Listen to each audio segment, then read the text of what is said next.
ఖమ్మం జిల్లా రాజకీయం అంటేనే ఒక లెక్క. కానీ ఇప్పుడు వైరా మున్సిపాలిటీలో నడుస్తున్న సీన్ చూస్తుంటే మాత్రం మెదడుకు మేత దొరకడం కష్టమే. ఇక్కడ సిద్ధాంతాలు పక్కకు వెళ్లాయి, జెండాల రంగులు కలిశాయి.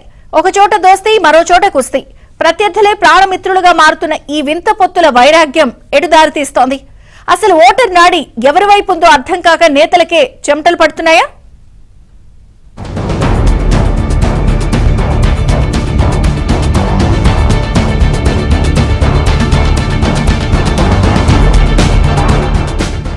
తెలంగాణ రాజకీయాల్లో ఖమ్మం జిల్లా ఎప్పుడు హాట్ సీటే. అయితే వైరా మున్సిపాలిటీలో ఇప్పుడు కనిపిస్తున్న రాజకీయ చిత్రం మాత్రం చాలా చిత్రంగా ఉంది. మున్సిపల్ పీఠమే లక్ష్యంగా నాయకులు వేస్తున్న ఎత్తుగడలు చూస్తుంటే సామాన్య ఓటరు బుర్ర గిర్రున తిరుగుతోంది. నిన్నటి వరకు తిట్టుకున్న నేతలు నేడు చైర్మన్ పీఠం కోసం చట్టాపట్టాలేసుకొని తిరుగుతున్నారు.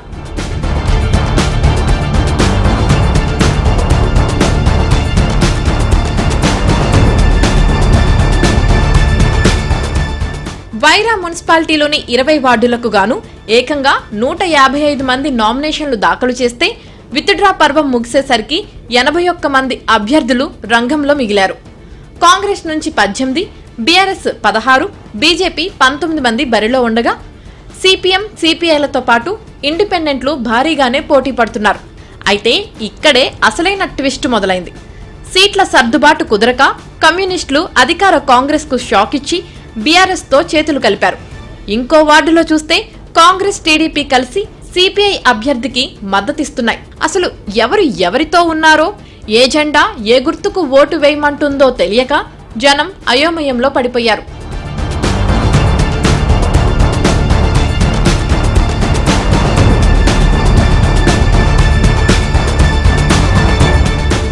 తెలుగుదేశం పార్టీ అధిష్టానం బీఫారాల విషయంలో ఎటూ తేల్చలేకపోవడంతో ఆ పార్టీ క్యాడర్ ఇప్పుడు ఫ్రీ బర్డ్స్ లా మారిపోయారు. కొందరు స్వతంత్రులుగా దిగితే మరికొందరు తమకు నచ్చిన పార్టీలకు మద్దతు తెలుపుతున్నారు. మరోవైపు కాంగ్రెస్ రెబల్స్ తలనొప్పి ఆ పార్టీని వెంటాడుతోంది. ఎమ్మెల్యే రామ్దాస్ నాయక్, జిల్లా అధ్యక్షుడు నూతి సత్యనారాయణ కాంగ్రెస్ గెలుపు కోసం సర్వశక్తులు ఒడ్డుతుంటే మాజీ మంత్రి అజయ్ కుమార్ నేతృత్వంలో బీఆర్ఎస్ వామపక్ష కూటమి పక్కా ప్లాన్ తో ముందుకు వెళ్తోంది.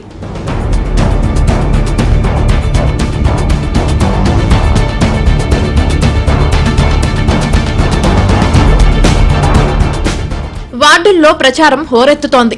5వ వార్డు నుంచి కాంగ్రెస్, టీడీపీ మద్దతుతో సిపిఐ అభ్యర్థిగా మిట్టపల్లి రాఘవరావు బరిలో నిలిచి వార్డు అభివృద్ధే తన లక్ష్యమని చెబుతున్నారు.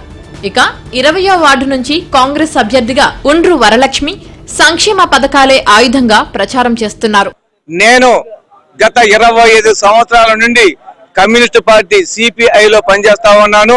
ఈ రోజు మా పార్టీ గుర్తుపైన 5వ వార్డులో కంకికోడల గుర్తుపైన కాంగ్రెస్ పార్టీ వారి ఆధ్వర్యంలో, అదే విధంగా తెలుగుదేశం వారి సహకారంతో 5వ వార్డులో పోటీ చేస్తా ఉన్నా. మీరు 5వ వార్డు సోదర సోదరీమణులు అందరూ నా మీద దయచేసి కంకికోడల గుర్తు మీద 5వ వార్డులో నన్ను గెలిపించి ఇటువంటి తప్పుడు ప్రచారాలు చేసే వాళ్ళకి తగిన బుద్ధి చెబుతారని చెప్పి నేను కోరుకుంటా ఉన్నా. అనేక సేవా కార్యక్రమాలు చేయాలనే ఉద్దేశంతో ఈ యొక్క గ్రామంలోకి వస్తున్నాను. నన్ను ఆశీర్వదించండి. అలాగే అవకాశం ఇచ్చినటువంటి మన ఎమ్మెల్యే రామ్దాస్ నాయక్ గారికి, అలాగే కాంగ్రెస్ నాయకులకి అందరికీ కూడా ప్రత్యేక ధన్యవాదాలు తెలియజేస్తున్నాను. మీ ఇంటి బిడ్డగా నేనైతే వస్తున్నాను. నన్ను ఆశీర్వదించండి. ఇంకా అనేక సేవా కార్యక్రమాలు అయితే చేయడానికైతే నేను ముందుంటున్నాను. అలాగే 6వ వార్డులో గత 20 ఏళ్లుగా వైద్య సేవలు అందిస్తున్న డాక్టర్ కాప చంద్రకళ కాంగ్రెస్ తరపున తన చేతి గుర్తుతో అదృష్టాన్ని పరీక్షించుకుంటున్నారు. గత 20 సంవత్సరాలుగా మేము ఇక్కడ వైద్య వృత్తిలో ఉన్నాము. వైద్య వృత్తి ద్వారానే కాకుండా మామూలుగా లయన్స్ క్లబ్ ద్వారా, ఇతర సోషల్ దాని ద్వారా మేము సర్వీస్ చేస్తున్నాము.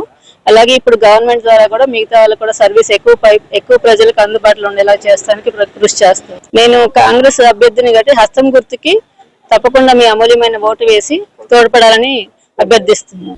ఎవరి వ్యూహాలు ఎలా ఉన్నా వైరా మున్సిపాలిటీలో ఈ వింత పొత్తులకు ఓటర్లు ఎలాంటి తీర్పు ఇస్తారో చూడాలి.